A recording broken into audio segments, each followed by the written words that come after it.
Sunrise on the mountain range, near the village of Ta Sung, the voices of children echoed, calling each other to the fields. Mrs. Land stepped out of her small house at the foot of the hill, blinking at the children. "Hey, you kids, stop running around like that. You might trip and fall. Don't come crying to me if you do." Even after her warning, the children didn't slow down, so she just sighed.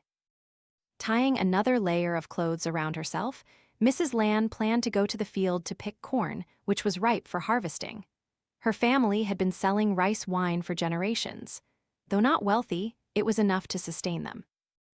Besides Mrs. Land, there was another person in the house, Kai, her son. His father had passed away early, leaving the mother and son to rely on each other for almost 20 years.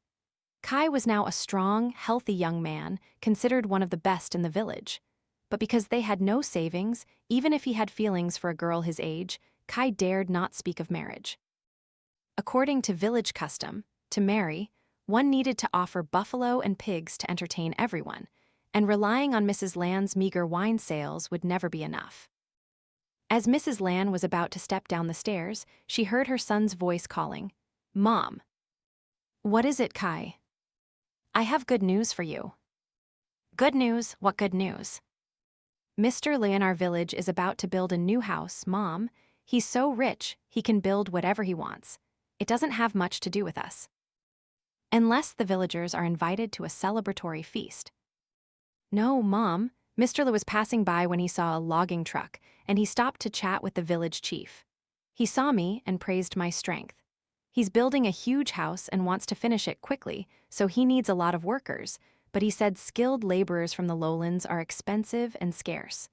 He offered me 500,000 dong if I help out until the house is finished, Mom." Mrs. Land gasped in surprise. In the early 2000s, that was a huge sum of money, equivalent to 2 or 3 calves for breeding. "Are you telling me the truth, son?" "Yes, Mom. I was afraid he was joking, so I asked him again and again. Sue and Bin from our village were also called to help. But you've never worked in construction before, how would you know what to do?" "It's easy, Mom. Construction work has contractors and skilled workers. We're just there to carry things and help out. Bin and Sue assure me it'll be a breeze."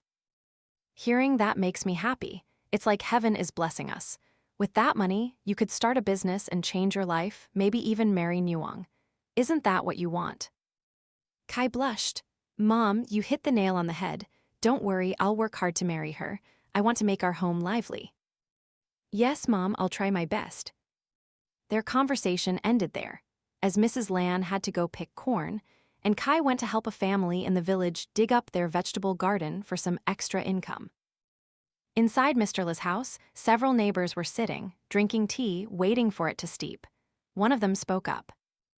"Mr. Le, you already have the newest house in the village, and you want to build more? What's the big deal? Even a small one would be fine." "My stilt house is old-fashioned, not beautiful. Earlier this year, I went to the lowlands and saw how grand houses are built there. Villas with several floors, spacious gardens, and all sorts of beautiful plants. I want to build one even grander than those, day and night if I have to." "But if that's the case, wouldn't the land in our village be insufficient? And you're even thinking of building a road for cars later on. You're planning that far ahead, are you, Mr. Le? You're a rich man. But if so, it's not just you, but our whole village will be proud." "That's right, but Mr. Le, where do you plan to build it?" "I've already got a place, of course. It's that vacant lot on the road leading to our village, about 700 square meters." "Which land? Why are you asking? There's only one such place around here. Don't tell me it's that abandoned lot near the water well." "That's the one." "Heavens above, Mr. Le, don't be ridiculous. How can anyone touch that land? It's cursed." "I've already consulted with the authorities. This plot of land was auctioned off for residential ownership, completely legal, nothing against the law." "It's not about the government, Mr. Le. It's what was done there. That place is sacred. In the past, it was a mass grave for the fallen. After independence, they built a clinic and a school there, but they had to abandon it. No one could stay. That place is very powerful, Mr. Le." Mr. Le's face hardened. "Enough talk. We're not children to be discussing such things. You're just trying to scare me." "I'm only looking out for your well-being. If you want to build on that land, you should invite a master to perform a ritual. Those rituals, mediums, I don't believe in such superstitions. They can't fool me. The neighbor, sensing Mr. Le's sharp rebuttal, seemed offended. He stood up. Excuse me, I have things to do at home. I'll come visit another time. He left Mr. Le's stilt house. Though angry, the man didn't want Mr. Le to face misfortune. So he remembered someone who could help. Master Khuong, a renowned Muong sorcerer whose fame spread throughout the region. Everyone knew of him. Master Khuong was very old, over 80, and no longer frequently practiced his craft, but there was never a shortage of spiritual matters in the village and beyond that required his attention. The man, Mr. Tu, arrived at Master Khuong's small stilt house and called out, "Master Khuong." It took a while for the small window above to creak open, followed by a gruff voice. "Who's calling so early in the morning?" "It's me, Mr. Tu, from the head of the village." "Mr. Tu, what's the matter? Did something happen at your house? I haven't been out much lately. My old bones have been aching, so I've been confined to my bed." "No, Master, nothing at my house requires your blessing. But there's something I need your help with because I believe only you have the power to handle it." "Something that sounds so serious. Mr. Tu, come in." Mr. Tu climbed the stairs, waiting for the main door of the stilt house to open. He slipped inside. Master Khuong's house was filled with various herbs and a large altar where he worshipped his ancestors. "Please excuse me, I'm too tired to make tea. Would you mind having some cooled boiled water instead?" "It's fine, Master. Let's get straight to the point, shall we? You know Mr. Le in our village, don't you?" "Mr. Le, the wealthy man? Yes, I know him. He's building a new house, isn't he? But what's the matter?" "The problem is the land he's chosen. It's the plot a few hundred meters from our village, where the mass grave for the fallen was located." Master Khuong's expression immediately changed. "What? Is this true, Mr. Tu? What is he doing on that land?" "I just came from there. Mr. Le said he had already settled everything legally with the authorities. He even hired a construction team from the lowlands. Everyone in the village knows that place should not be touched." "Exactly. There's so much negative energy there. Even passing by, you can feel a chill, let alone building a house there." "Mr. Le doesn't believe in such things. He's stubbornly insisting on building, and he even said some harsh words to me. So I've come to ask for your help, Master, to see if there's a way to stop him. I fear that once that land is disturbed, not only Mr. Le but our entire village will face misfortune." "Indeed, that place is dangerous. Absolutely, it must not be disturbed. Lead me there, Mr. Tu, to reason with Mr. Le." "Yes, Master, follow me." The two men hurried out, not even bothering to lock Master Khuong's door. Upon arriving, they found Mr. Le still chatting with his other neighbors. Seeing Mr. Tu, Mr. Le was a little surprised. "Oh, Mr. Tu, what brings you here? Did you forget something?" "No, Mr. Le, I didn't forget anything. I brought Master Khuong here. He wants to talk to you." "Master Khuong? Which Master Khuong? Is there anyone else in our village besides the sorcerer Master Khuong?" Seeming to guess the reason for Master Khuong's presence, Mr. Le stood up. "Well, if you've come for a friendly tea, I welcome you. But if you're going to talk about building my house, I'm afraid you'll have to leave." "You're being too stubborn, Mr. Le." "Stubborn? So what? It's my money, I can do whatever I want." Mr. Le scoffed, striking his walking stick a few times on the ground. Master Khuong raised a hand. "Mr. Le, I am the oldest person in this village, and I know a little about spiritual arts. I advise you not to disturb that land, or you'll regret it." "I don't need such superstitious villagers like you. Go now. If you stay any longer, I'll kick you out." Mr. Le reached for a broom leaning against the wall. Seeing his attitude, Mr. Tu could only sigh in helplessness. Master Khuong tutted softly. "Very well. If you are so stubborn, I will leave for now. But if you feel anything is wrong, you must come to me immediately, or it will be too late. I won't be able to save you." "Who needs your saving? Do you think I'm a 3-year-old? I'm telling you for the last time, it's best you leave. Don't make me use force. If you think these rituals can swindle money from poor people, then dream on, old man." With nothing more to say, Master Khuong turned and left, leaning on his staff. Mr. Tu quickly followed. Master Khuong, are we just going to let him do it? What else can we do? He won't listen to us, will he? But Master... Don't worry, Mr. Tu, I don't abandon anyone. It's just that he hasn't seen the terrible consequences yet, so let's follow the will of heaven for now. If fate allows, I will help him later. For now, I must rest and nurse my old body. Mr. Tu watched Master Khuong's retreating figure, sighing deeply, his face etched with worry. He turned his gaze towards the distant path at the edge of the village, towards that ominous plot of land, foreshadowing many impending misfortunes. Time flew by. More than a month later, all preparations were complete. Starting tomorrow, construction materials would begin to arrive. Inside Mr. Le's spacious stilt house, a lavish feast was underway, attended by his family, his two sons Hao and Kui, and a team of nearly 10 workers from the lowlands. This team was highly skilled, known for building many villas in the lowlands.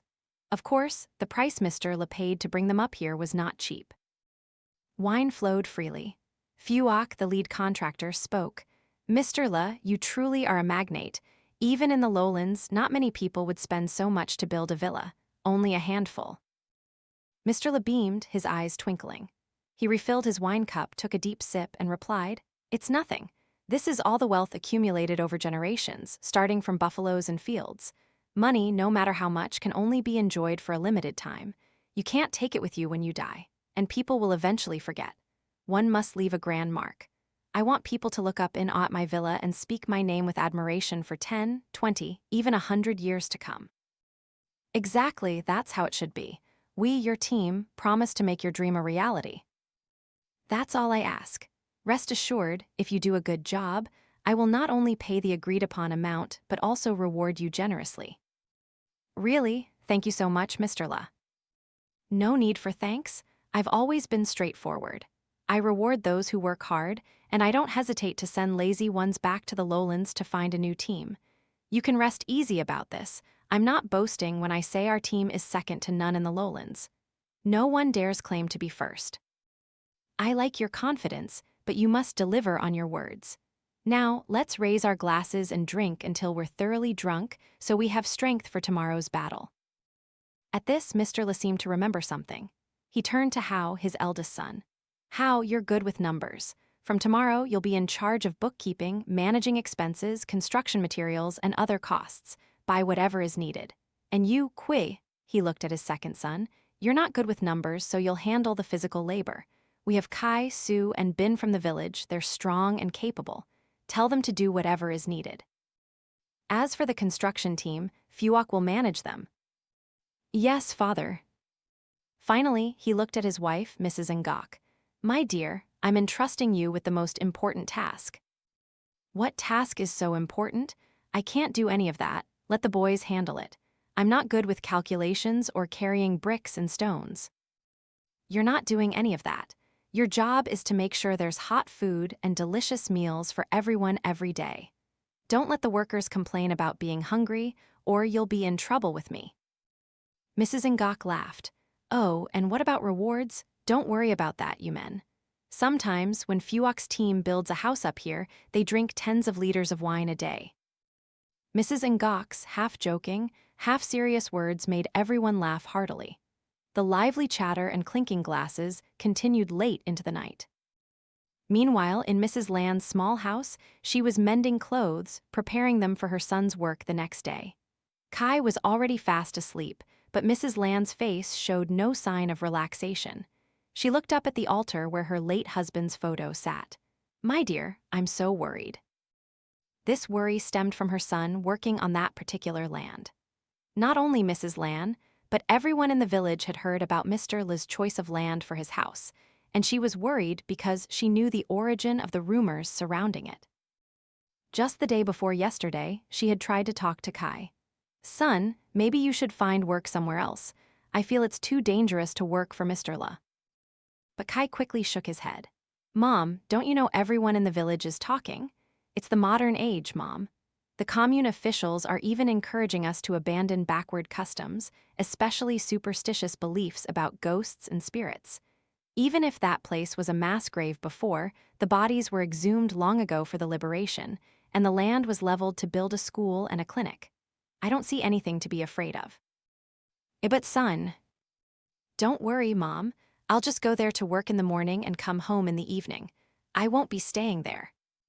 Her son's words held some logic, and she didn't want to discourage Kai, knowing he planned to use the money to get married. Now, she could only light incense and pray to her deceased husband. My dear, you live in heaven. Please protect our son and keep him safe. After praying, she went back to finish mending the clothes and then lay down on her bed. The next morning before dawn, Sue and Bin came knocking, calling Kai. Kai, time to go. We need to gather at Mr. Li's house for the work assignments. Kai stepped out of the house. Why are you so eager? I'm waiting to finish my roasted corn for breakfast. Hurry up, eat and drink quickly, then let's go. Mrs. Land's voice chimed in. Sue, Bin, come in. I've prepared 3 extra roasted corn cobs for you both too.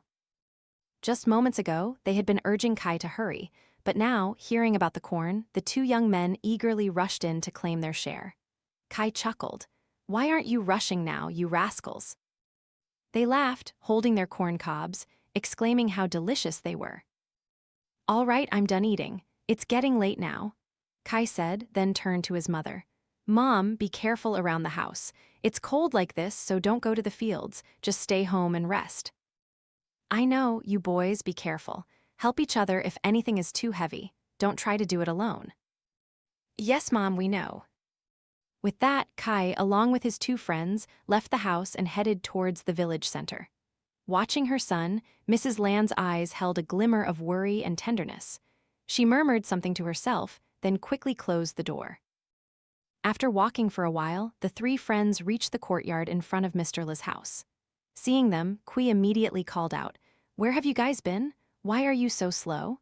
Yesterday, my brother Hao told us to gather at 5 a.m. It's still 10 minutes before 5, you idiot. What do you mean, 5 a.m.? It was 5 a.m. to be outside on the land to help with the work. Never mind, I'll brief you here. Yes, sir. Mr. Li surveyed the strong young men before him. You must absolutely listen to Kui. Do whatever he tells you, don't argue or question anything. The construction team I hired from the lowlands are professionals. If they see you idle and ask you to do something, you must agree. Understand? Yes, sir. Now go outside. Kui is waiting there to assign you tasks. Yes, sir. So Kai, Sue, and Bin continued on. Arriving at the site, it was the first time the 3 of them had seen so many vehicles and machines. Previously, when houses were built in the village, everything was done by hand. Sue took a deep breath. Hey, you guys, I wonder how big the house will be once it's built. Before Kai could answer, Kui's voice echoed from a nearby mound of earth. Hey, why are you guys just standing around? Get over here, what are you doing? Yes, sir, we're coming. Perhaps due to waking up early after a night of drinking, Kui seemed irritated. No more questions. Now listen, there's still the old foundation of the clinic left on this plot of land. You guys, take these hammers and smash it all up. All 3 of us, Kai asked. What do you think? Do you want me to do it with you? Fine, I'll help and I'll even cut your pay. No, that's not what we meant, Kui. Don't get angry. Sue, Bin, let's go. Sue grabbed an iron hammer and they advanced towards the structure. Since it was an abandoned site, it was already somewhat dilapidated. With each swing of the hammer, mortar and bricks fell from the walls. This is the first time I've had to grit my teeth and endure it just for the money, Kai muttered to Sue. Did you hear Kui's tone? He's not much older than us, but he's so arrogant. Bin nodded in agreement. Yeah, if anyone in the village spoke to me like that on a normal day, I'd give them a punch to cool their heads. Kai interjected, Come on, guys, don't be so quick to resort to violence. They're paying us so they have the right to order us around. There's nothing to be upset about. When I used to deliver goods at the market, I even got scolded and cursed at. I didn't mind. That's just you, though. Stop talking and get to work. By noon, almost all the walls were broken. The deeper foundation of the clinic was then tackled by a large excavator, which began to dig it up. If it relied on the strength of Kai and his 2 friends, it might not be finished even after 2 or 3 days. Of course, for the 3 of them, watching the machinery at work was a kind of entertainment. But this admiration didn't last long, as the excavator suddenly stopped. Phuoc emerged from the temporary shed. Why did it stop? The excavator driver opened the door and stepped down. It seems to have broken down somewhere. It just died. Died how? These vehicles and machines were rented from a company in the town. It was impossible to transport all the equipment with Phuoc's team. Phuoc paced back and forth, visibly annoyed. This is bad for business. Call your manager here. I need to know what's going on. Take it easy, sir. Let me check the machine first. The driver approached the engine compartment, unlocked it, and peered inside. Nothing seems broken, he mumbled. What do you mean, nothing broken? If it's not broken, why is it stopped? Phuoc demanded. Before the driver could answer, the engine suddenly roared to life. The gears whirred, followed by a piercing scream from the driver. What is it? Phuoc asked anxiously. He didn't wait for an answer, seeing the driver's hand covered in blood, 4 fingers almost completely severed by the gears, blood gushing out. Oh my God, what happened? Another worker nearby seemed to snap out of his stupor, quickly running over. Kai, Su, and Bin followed. The driver's face turned pale, probably from blood loss. He mumbled a few incoherent words, then collapsed. They quickly got someone to take him to the clinic. After regaining some composure, Qui turned to Phuoc. Phuoc, what do we do now? What do you mean, what do we do now? We have other excavators, and some of my team members can drive them. That's great, who can drive it? Get him going now. Qui turned to the other side and waved. Dung, get over here. A young man, seemingly Kai's age, stepped forward. He nodded. You called me. It will take too long to wait for the rental company to send another driver. You know how to drive, right? Take over the excavator. Yes, brother. Dung seemed quite skilled, quickly climbing into the cab and expertly operating the levers. Soon, the excavator was back at work, digging up the clinic's foundation. As work resumed, Qui looked at Kai and his 2 friends. Have you guys finished resting? Yes, we're done. Do you see those bags of cement outside? The weather forecast says it might rain tonight. So, set up a tarp tent, move all the cement inside, and finish before 3 p.m. Otherwise, if the dark clouds come and it rains, all the cement will get wet, and I'll be in big trouble. Yes, sir. With the new task assigned, Kai, Su, and Bin set to work, almost forgetting the bloody incident that had just occurred. Time passed quickly, and by the end of the day, all the cement bags had been moved into the tent. Qui surveyed their work and nodded. Good job, you guys are quick learners. There's nothing else to do for now. You can go home, wash up, and then come to my house. There's a big feast with plenty of meat and wine. Really, brother, is it true? But be careful, you might still need us for work tomorrow. I know that, don't worry. We mainly eat and enjoy the housewarming, we don't really drink much. Don't be silly, Kai. Your family sells rice wine, don't they? Kai laughed, scratching his head. Don't tease me, brother. My family does sell rice wine, but I don't drink it. We'll go home now. We'll be there later. Go on then. With that, Kai and his 2 friends turned and left the construction site. On their way back to the village, all 3 noticed Master Khuong's familiar figure. Kai realized that earlier today, during lunch, he had seen the master standing outside, looking into the construction site with a worried expression. Now, seeing him again, Kai, though not believing in spiritual matters or spells, was a respectful person. So every time he met the master, he was extremely polite. This time was no different. Kai bowed, cupping his hands. Good evening, Master Khuong. Su and Bin did the same, but Master Khuong seemed not to notice them at all, his gaze fixed on the construction site. Kai stepped closer and repeated himself. Good evening, Master Khuong. Master Khuong seemed to startle slightly. Who's there? It's me, Kai, Mrs. Land's son. Kai, oh, I remember you. Where are you going? Su, Bin, and I are just coming home from work. Working where? Your bodies are filled with such dark energy. What did you say, dark energy? At first, Kai thought Master Khuong was joking, but his face quickly turned serious. He mumbled something, pulled a compass from his pocket, and then, with his bare hand, slapped Kai hard on the shoulder. Go away, go away. Kai was startled and utterly confused. Master Khuong didn't just do it to him, but also to Sue and Bin. When he finished, he breathed a sigh of relief. What were you boys doing to be so filled with dark energy? We didn't do anything wrong, Master. We just went to help with Mr. Li's construction. What? You were working there? No, absolutely not. You must not work there. Go home now, don't go back. Master Khuong quickly turned and left, his movements urgent. After he was out of sight, Sue whispered, Kai, what's wrong with him? He told us not to work there.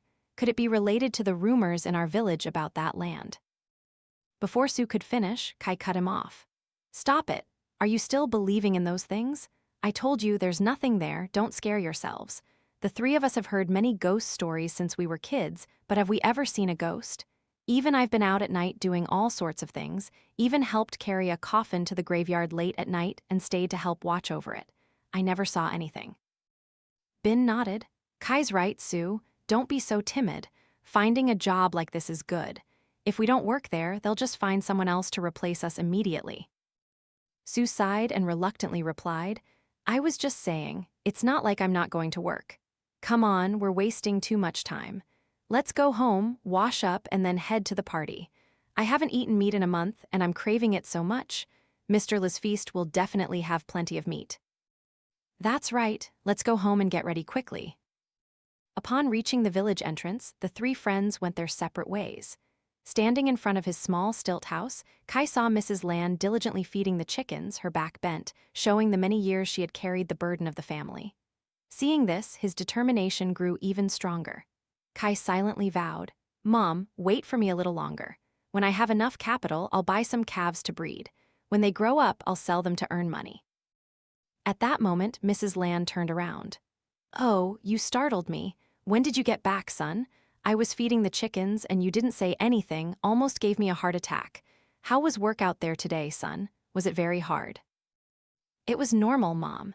In fact, it was probably easier than carrying goods at the market. That's good to hear, but why are you back so early? I thought you'd have to work late. Yes, Mom, but that's just for today. Tomorrow there'll be more work, so I'll probably be back late. I'm going to take a shower and change, then head over to Mr. Li's house. They're having a party tonight. You should eat dinner first, Mom. If I can, I'll bring some food back for you. No need, son. My simple meals of boiled vegetables and dipping sauce are enough. Don't bother bringing anything back. I might feel uncomfortable. I was just saying, Mom. What if Mr. Li's family gives me some food to bring home? No need for any of that. You just eat well, then come home and rest. Tomorrow you have to work again. Yes, Mom, I know. Around 6 p.m., in Mr. Li's large stilt house, just like last night, everyone was laughing and chatting around the feast. This time, Kai, Sue, and Bin were also present. Mr. Li looked at the three young men and asked his son, Kui, did these three boys work hard today? Yes, Father, they did. That's why I invited them to join the party. We can't be unfair. Reward and punishment must be clear. Also, I heard someone got injured today. I was busy dealing with other matters, so I couldn't check. Kui nodded and replied, Yes, Father. The excavator driver accidentally put his hand into the machine's engine compartment and severed a few fingers. He was rushed to the emergency room, I think. But I believe this was his own fault. It has nothing to do with our construction site. Phuoc added, This was entirely a personal accident, Mr. Li, unrelated to our site. There's no need for compensation. I'll handle this with the rental company. Mr. Li nodded. Very well. Let's put that matter aside for now. Eat and drink until you're full so you have strength for tomorrow. Pour the wine. Kai and his friends weren't heavy drinkers, so they only sipped their wine and mostly ate. Around 8 p.m., Kai asked to leave. Sue and Bin, still not feeling full and enjoying chatting with the lowland workers, wanted to stay longer. Kai warned his friends not to drink too much, then stood up, greeted everyone, and left. The night sky was drizzling, making the atmosphere even colder. Even with his thick jacket, Kai felt a chill. As he walked, he rubbed his hands together to keep warm. Reaching the main road, he paused. Ahead, a shadowy figure stood, staring intently at Mr. Li's house. It didn't take Kai long to recognize Master Khuong. Master Khuong, what are you doing here? Aren't you going to the party? You still went to work. You didn't listen to me. Master, it's not that I didn't listen to you, but I felt this matter was just like everyone else. It's truly a foolish lack of fear. I warned you, so don't blame me if something happens. Kai felt a pang of irritation, but he couldn't express it to Master Khuong. He remained silent and continued walking home. Another day passed. This morning, Kai, Su, and Bin arrived at the construction site where Phuoc's team was preparing to pour the foundation for the villa. It was just the foundation, but it used massive stone slabs, each one filling an entire wheelbarrow. Kai, Su, and Bin worked hard, transporting the stones one by one. The construction team didn't have to wait for them to finish. Just looking at the area of the foundation, one could imagine how enormous Mr. Li's villa would be, perhaps 2 or 3 times the size of his current stilt house. While diligently working, Kai suddenly heard whispers from a corner of the road. That old man again. Kui, I told him not to come here. Why is he back? Kai quickly recognized Kui's voice. Standing before him was Master Khuong, carrying a heavy bag filled with various items. Curious, Kai, who was resting his hands, stepped closer. Kui, what's going on? Look at this stubborn old man, half in the grave. He's crazy. He's insisting on coming in and performing a ritual, saying he must do it or there will be trouble. What do you think? Do I have to use force to make him leave? Kui, calm down. Master Khuong, please don't cause trouble here. Master Khuong's eyes widened, glaring at Kui. You truly are fearless. Do you know you're putting yourselves in danger? Misfortune is coming. Kui puffed out his chest. Now, I'm warning you for the last time, old man. If you cause any more trouble, don't blame me. I'm only polite to reasonable people. This is my family's land.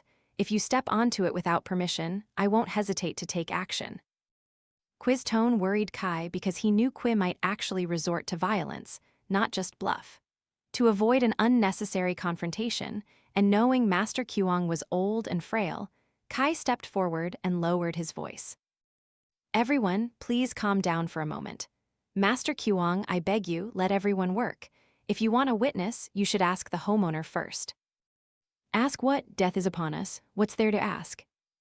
Before Kai could finish, a piercing scream suddenly echoed from the construction site. The scream came from the area where the foundation was being dug. Kui's face contorted. What's going on? Kai and Master Khuong also rushed over. Upon arriving, Kui saw a worker from Phuoc's team, Khuong, lying on the ground, his head covered in blood. Phuoc stood nearby, equally panicked. Khuong, what's wrong with you? Looking closer, they saw Khuong lying prone, and opposite him was another young worker holding a pickaxe, its blade still bloody.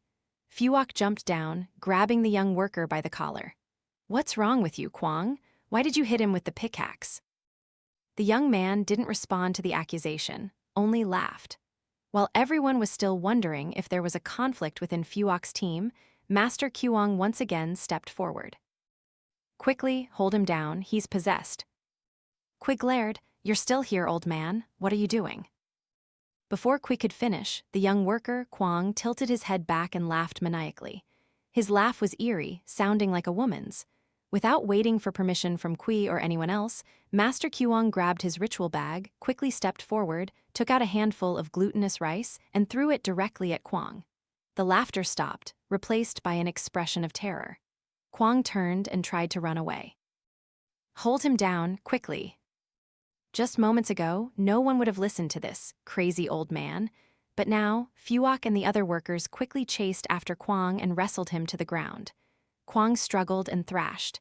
Let me go, what are you doing? He no longer seemed to recognize his close friend. Master Khuong glared, pointing at the struggling worker. Quickly, get him to the clinic to stop the bleeding. This is a murder scene. Since the team was busy dealing with Khuong, Kai turned to Bin and Su. You two, go help them. Of course, his 2 friends nodded, albeit with a slight hesitation. After the worker was taken away, Master Khuong approached Khuong again. He took another handful of glutinous rice from his bag and threw it directly at him. As the grains touched his skin, it was like hot coals, causing Khuong to scream loudly. Go away, get out of this body. If you're stubborn, I'll scatter your soul to dust. I won't leave, he's mine, the possessed Khuong shrieked. If you're stubborn, then don't blame me. Master Khuong took out a bracelet made of red thread and some mysterious talismans. He tied it around Khuong's wrists. Khuong's entire body convulsed, his mouth frothed, and only the whites of his eyes showed. After more than 10 minutes, Khuong stopped convulsing. He weakly looked up at everyone. Where am I? Phuoc was the first to speak. What's wrong with you? Why did you? Don't you remember anything? No, I don't remember anything. Phuoc recalled Khuong's act of attacking his colleague. He feigned surprise. You? Don't blame me, I'm close to him. How could I harm him? Don't they lie? You don't believe me? You can ask everyone here. Khuong looked down at his clothes. He continued to shake his head. I don't remember anything, brother. I only remember that I was digging the foundation with my friend when I suddenly heard someone calling me in my ear. It sounded like a woman. She was laughing, and then she was standing behind me. I don't remember anything else. I really don't remember anything.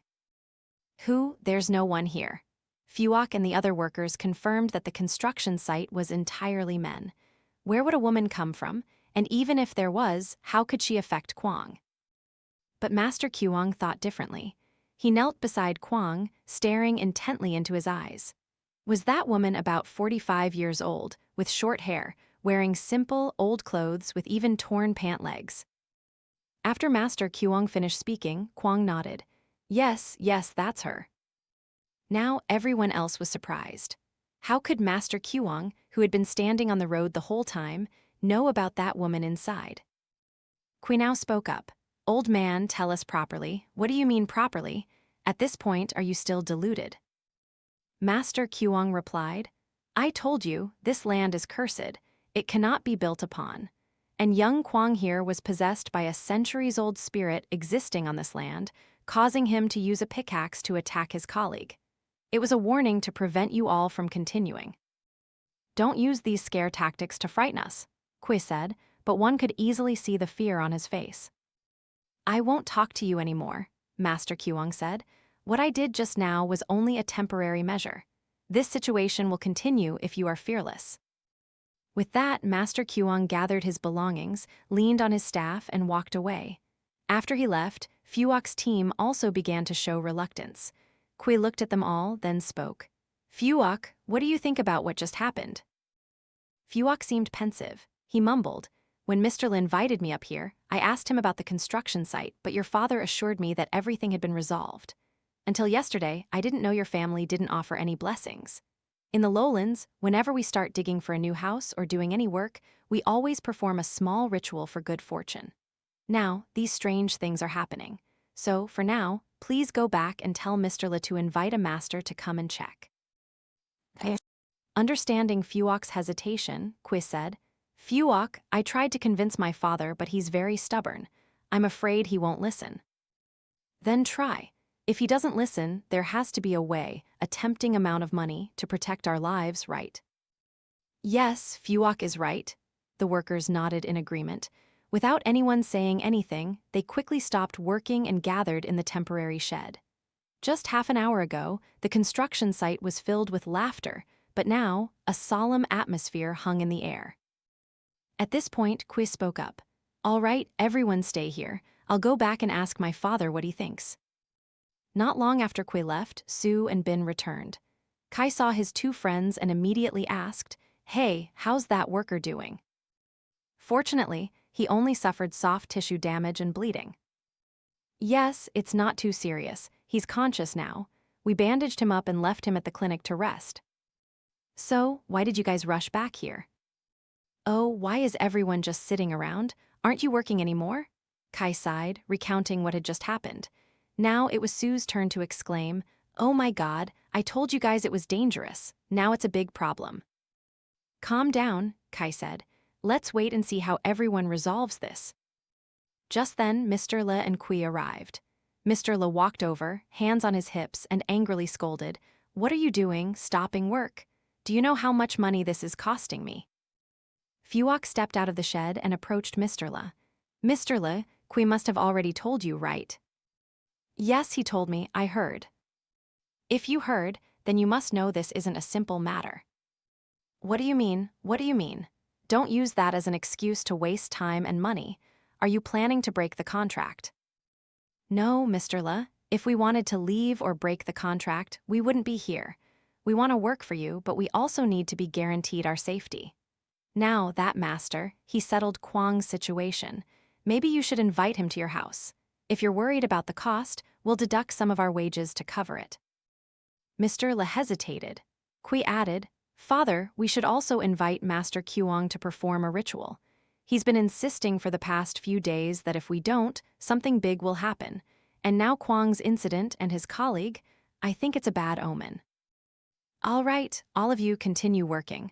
I'll take care of the ritual. Phuoc looked hesitant. He mumbled, Mr. Le, you guarantee this for us, right? Because if it's not done properly, we can't continue. Yes, don't worry, you have my word. With that, Mr. Le turned and left with his son. On the way, Kui whispered, Father, what do we do now? What do we do? Go to Master Khuong's house. The father and son arrived to find Master Khuong harvesting herbs. With his usual frail posture, leaning on his staff, and his uncertain steps, he almost stumbled. Recognizing Mr. Le and his son, Master Khuong asked, What brings you two here now? This time, without waiting for his father to speak, Kui replied, Master Khuong, we've come to invite you to perform a ritual. So now you finally believe me and come for help. Mr. Le, however, still maintained his arrogant attitude. Don't ask too many questions. How much will it cost? This cannot be measured by money. Then by what? I don't need money. Look at me, I'm this old, almost in the grave. What use is a lot of money to me? What do you want then? It's simple. I want you to believe in me, then I'll perform the ritual. If I perform the ritual and you don't believe in it, it will be difficult for me. Kui whispered to his father, Father, just agree. If we believe, we believe. It doesn't cost anything to perform the ritual, just remember to keep your word. Of course, I've always performed rituals for the villagers without taking money. I only accept what people offer out of kindness. Sometimes, I even refuse. All right, let's get straight to the point. No more beating around the bush. Can you stop the construction immediately and restore the land to its original state? Of course not. Do you know how much money I've spent planning, hiring people, drawing blueprints, and building? Everything is already under construction. You're telling me to stop? You want to kill me. Master Khuong sighed. Very well, I see you are in a difficult situation, caught between a rock and a hard place. I cannot force you to abandon it. I will help you perform a ritual to appease the spirits on that land. This can ensure that you continue with your construction. But I must warn you, whether your family lives in peace after the construction is finished, that is up to your fortune. I have already done my best. Good, just make sure you perform the ritual and get the workers to calm down. I don't want any more incidents like before. Wait a moment. I'll prepare some things and perform a preliminary ritual there. A preliminary ritual? What do you mean before and after? Of course, it's not just one ritual. This ritual is to offer thanks to the spirits, acknowledging that you have trespassed on their resting place. The next ritual will be the most important one, taking place tomorrow night when there is no moon or stars. At that time, I will perform the appeasement ritual. I wonder if this old body will have enough strength to do it. Didn't you just say you could help me? Of course, I promise I will do it. I just mean I don't know if I'll have the strength. Let's proceed this way. A little later, after Master Khuong had prepared his items, the three returned to the construction site. Phuoc's workers felt relieved to see Master Khuong. The master set up a ritual altar in front of the foundation, lit incense, and stuck 4 flags around the plot of land. During the ritual, a strong wind suddenly rose, causing everyone to panic, some even trembling in fear. When Master Khuong's incantation ended, the wind suddenly died down. He sighed, leaning on his staff, and walked towards Mr. Le. It's done. For now, the first step is complete. Some of the spirits have accepted my apologies, only a small portion. Many other spirits still refuse to accept. Now, listen to me. The ritual tomorrow night is very important. Therefore, from this moment on, you and everyone in your family must absolutely not eat or drink anything. You must fast. How many people? My wife and I, and my 2 sons, Hao and Kui, that's 4. All right, I will give you 4 talismans to take home. All 4 of you must carry them with you until the morning after tomorrow, that is, until the ritual is finished.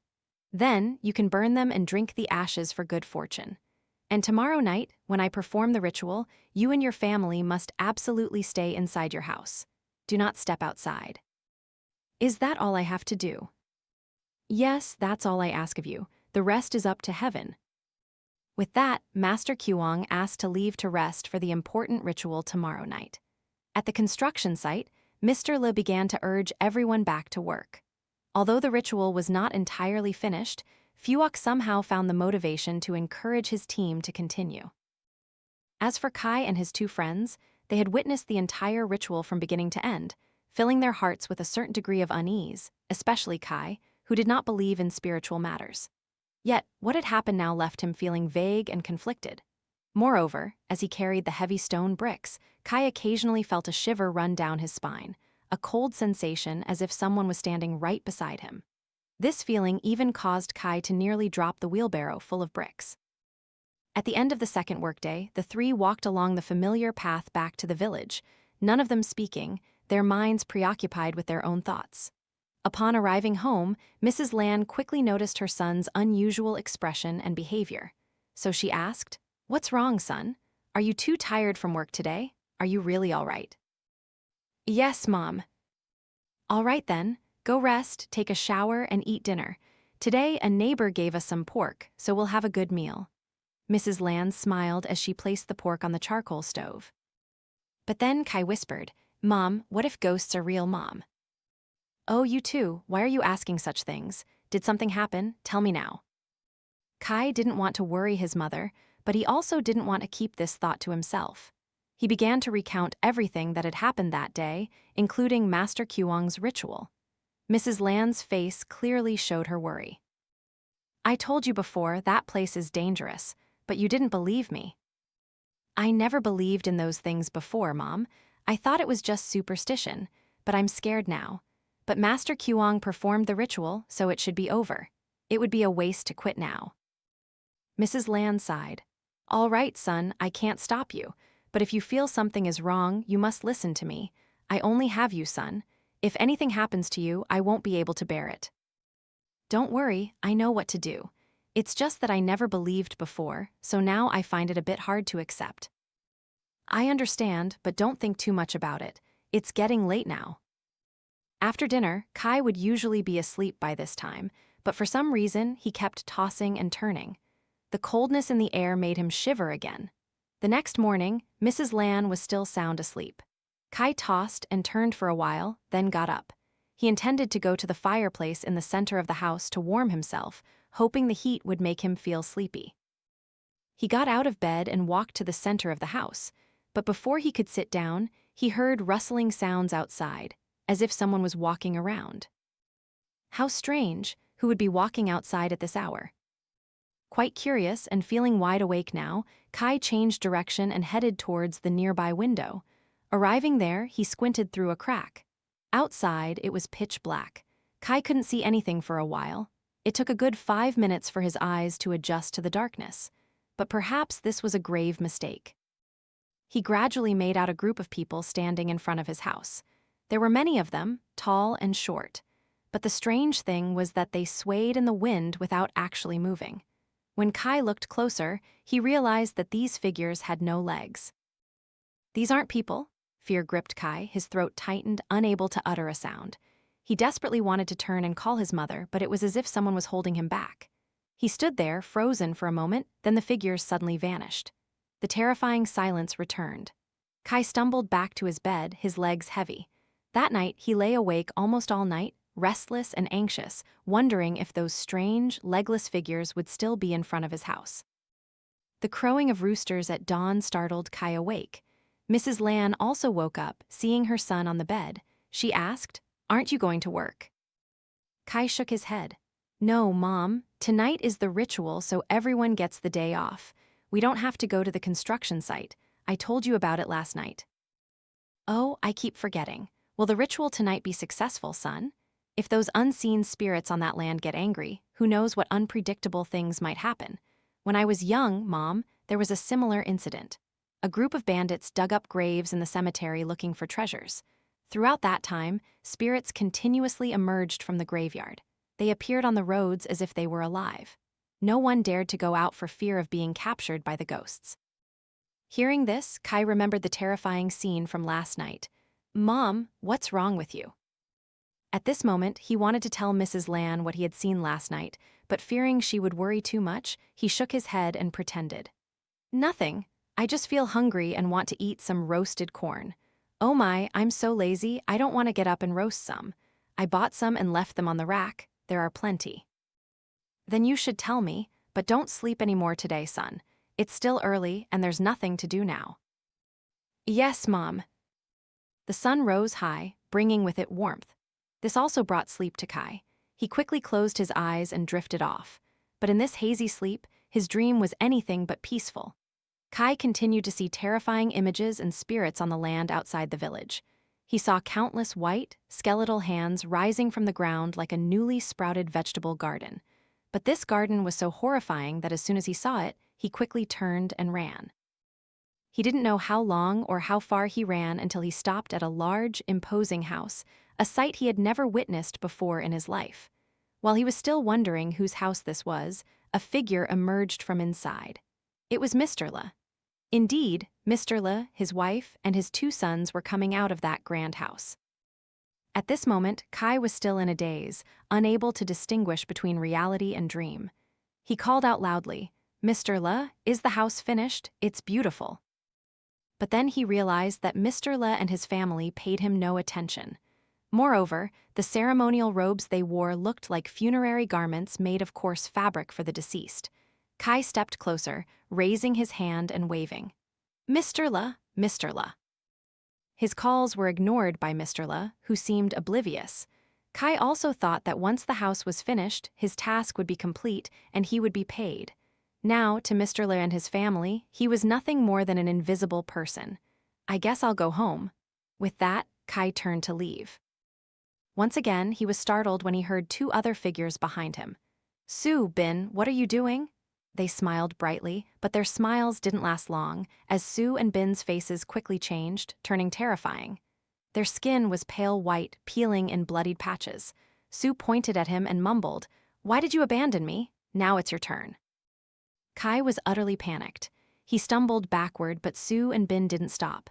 They kept advancing towards him. Kai struggled to cry out, "Go away, go away!" But their faces were disfigured, without eyes, noses, or mouths. At that moment, a gentle hand touched his shoulder, startling Kai awake.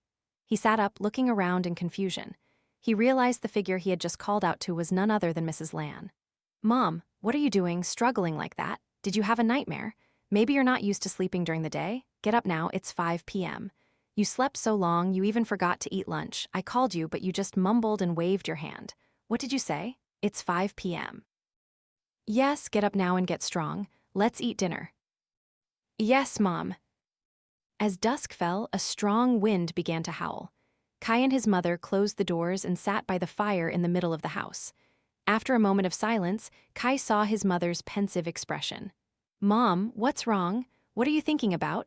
Ever since dinner, you've been different." "I'm thinking about Master Khuong's ritual tonight. I hope it succeeds and ends this worry." "I hope so too, so I can go back to work. This situation isn't good at all." As the mother and son chatted outside, the strong wind intensified, accompanied by sounds like people wailing and crying. Kai was startled, about to get up and open the door to see, when Mrs. Lan quickly stopped him. Don't, my son. Stay inside. Don't go out." "But Mom, I hear, it's not the sound of wind." "If it's not the wind, then it's—" Mrs. Lan's face was filled with worry. Kai reluctantly sat back down. That entire night, the screams and strange sounds continued without interruption. Kai could only sleep until 2 a.m. Meanwhile, Mr. Le's family, though not entirely trusting, followed Master Khuong's instructions precisely. It was now 2 a.m. Mr. Le lay in bed, eyes wide open, staring at the ceiling. All the doors and windows in the house were tightly shut. Mrs. Ngok also couldn't sleep. Every time she heard a strange sound, she would sit up and check the doors and windows in the house.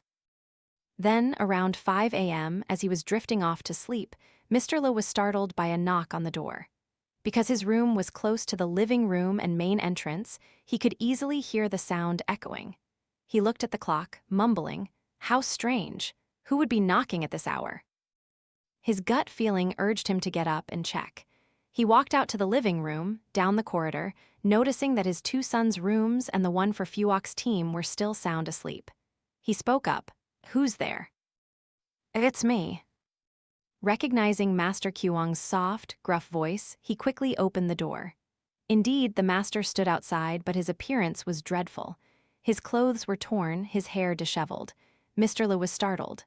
"Master, what happened to you? The ritual, it's done? Can you come inside and talk?" "Yes, come in." At this moment, Mrs. Ngok also woke up. "Oh my God, Master, what happened to you?" "I'm fine, just some minor injuries. Are everyone here all right?" "Yes, we're fine, Master.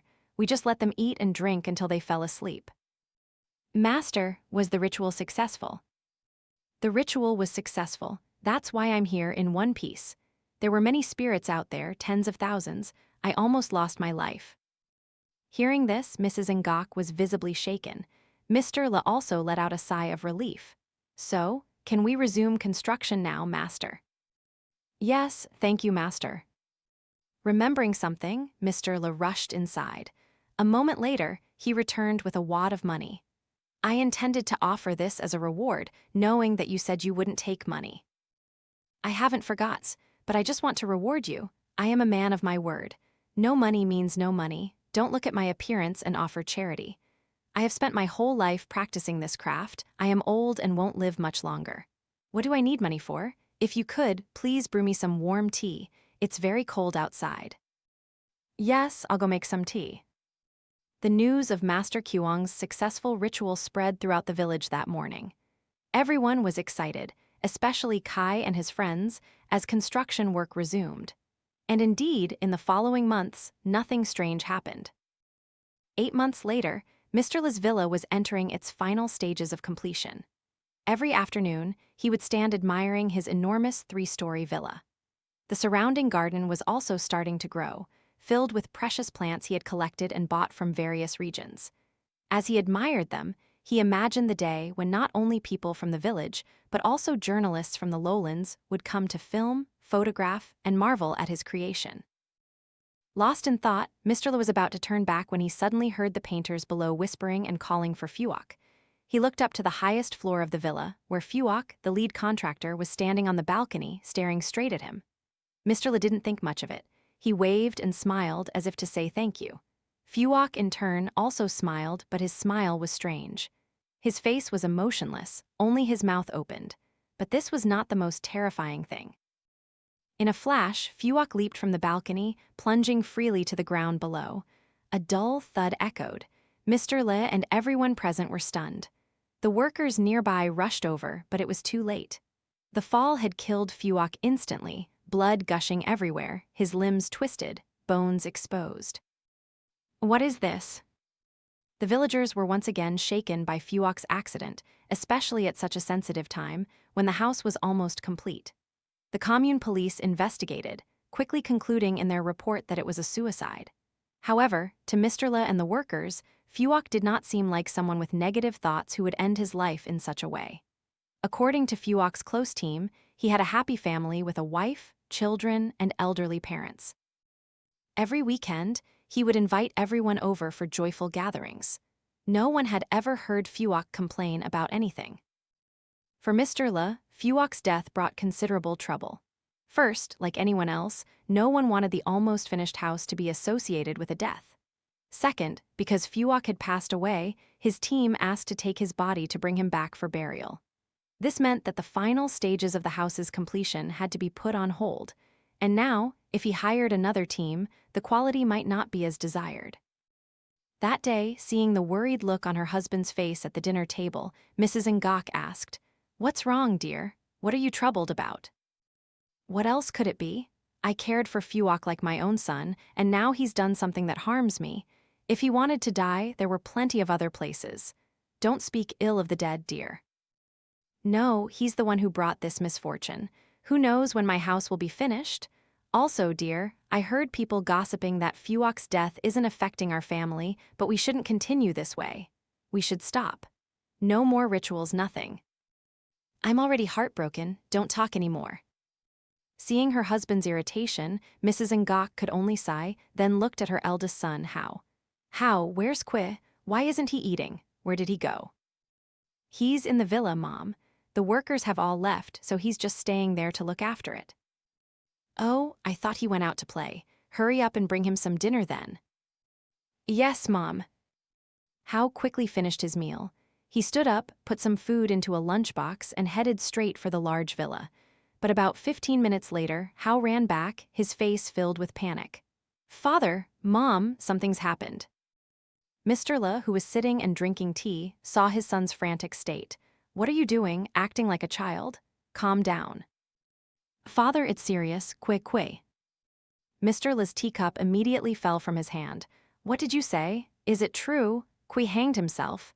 He couldn't believe what he had just heard. He stood up, trembling, grabbing his son by the collar. What did you say? Tell me. Qui hanged himself, Father.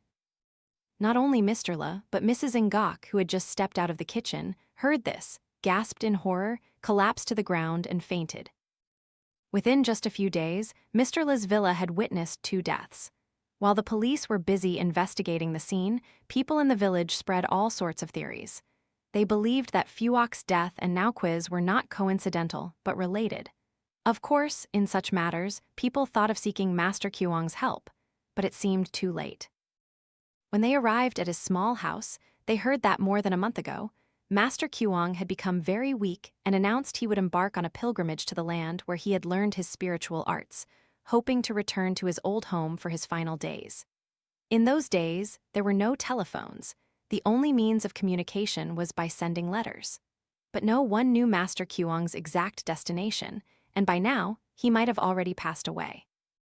With Master Khuong gone, Mr. Le's family invited a sorcerer from the nearby town. This man had just officiated at Qui's funeral and agreed to purify Mr. Le's villa. He was not as famous as Master Khuong, but he was certainly no ordinary sorcerer, and it cost Mr. Le a considerable amount for the ritual. But even before he could finish, just after setting up the altar and chanting a few spells, the sorcerer suddenly grimaced. He vomited a gush of fresh, dark blood onto the floor. Thus, a 3rd person died right inside the unfinished villa. The horror didn't stop there. People began to spread rumors about the land where Mr. Le's villa stood. They frequently saw many shadowy figures lurking, terrifying everyone. Faced with the deaths of their 2 sons, Mrs. Ngok and Mr. Le began to show signs of mental instability. Sometimes, Mrs. Ngok would cry, sometimes laugh, speaking in many different voices. Especially when Qui's funeral was over, she would furiously claw and attack everyone, fiercely screaming, "You're all going to die soon." Seeing this, Mr. Le took his wife, Mrs. Ngok, to a psychiatric hospital. No one knew the details of her treatment. Occasionally, people would see the father and son return to look after the house for a few days, then leave again. The villa was almost abandoned. Mr. Le also had no intention of finishing it, as the house brought him too many painful memories. Meanwhile, for Kai, the tragic events at Mr. Le's house, though significant, did not affect him much because he had already completed his work and received his pay. This morning, believing it was a good day, Kai took his money to the market in town and bought a buffalo to bring home to propose to his girlfriend. All preparations were complete, only the wedding ceremony was left. While at the market, Kai suddenly saw a familiar face, Master Khuong. However, Kai quickly dismissed the thought because the person he saw, though resembling the master, was only around 60 years old. Perhaps a relative of Master Khuong? Maybe he knows where the master is. With this thought, Kai approached to strike up a conversation. "Excuse me, sir, did you call me?" "Yes, you remind me of someone I know. There are many similar faces in this world." "Yes, but I was wondering if you know Master Khuong, the sorcerer, he's over 80. Hearing this question, the man chuckled. "I don't know what era you're from, but Master Khuong and I... Anyway, I need to buy more things for the boy. See you later." "Oh, yes, I apologize. I just thought you looked so much like him. I thought you were a relative." "It's nothing." And with that, they both went their separate ways. Lost in the crowd of market-goers, Kai could not have known that the man he had just met was indeed Master Khuong. The reason he appeared so young was that at the time Mr. Le began building his villa, Master Khuong, initially wanting to stop him, instead thought of a spiritual technique he had been taught, the rejuvenation reincarnation spell. According to this spell, anyone wishing to regain their youth must find two men of compatible age and strong vital energy to sacrifice on a yin land. The yin land was already present. The two sacrifices he had targeted were Phuoc and Qui, Mr. Le's second son. To execute this plan, he needed to gain trust. Master Khuong was the one who, using dark arts, caused the strange occurrences during the construction. Under pressure from his family and those around him, Mr. Le had no choice but to invite him to perform an appeasement ritual. But that night, the ritual Master Khuong performed was not for appeasement but a dark spell. He buried various evil artifacts on the land. After performing the spell, he allowed the villa to be built normally. During that time, he practiced day and night. When he felt the time was right, he lied about going on a pilgrimage for his final years. In reality, he moved to another place to avoid suspicion from the villagers, because once he became younger, people would certainly suspect him, leading to complicated consequences. On the day Master Khuong's dark spell was completed, Phuoc lost his life. In the following days, it was Qui's turn. The reward Master Khuong received was a body rejuvenated to that of a 60-year-old, but it didn't stop there. The next week, he became 10 years younger, continuing until he became a strong, middle-aged man. Leaving the market, Master Khuong discreetly walked towards his small house. The earlier encounter where Kai almost recognized him made him slightly uneasy. Therefore, he needed to pack up and move to a place far from Qui, but he thought everything would pass peacefully. However, unexpectedly, after waking up one morning, he was horrified to find his body had returned to its frail, old state. What is this? He felt even older than before he performed the ritual. Something is wrong, something is wrong. He quickly got out of bed, rushed to his cabinet, and pulled out his spellbook to read. Page by page, he grew frantic. I did it right. I followed all the steps. Why? It seemed his agitation caused a problem with his heart, as a sharp pain shot through it. It was as if someone was gripping his heart tightly. Master Khuong groaned, falling to the ground. His eyes blurred. What he saw before his vision faded was two figures slowly appearing before him. One was Phuoc, and the other was Qui. Both stared at him with angry, hateful eyes.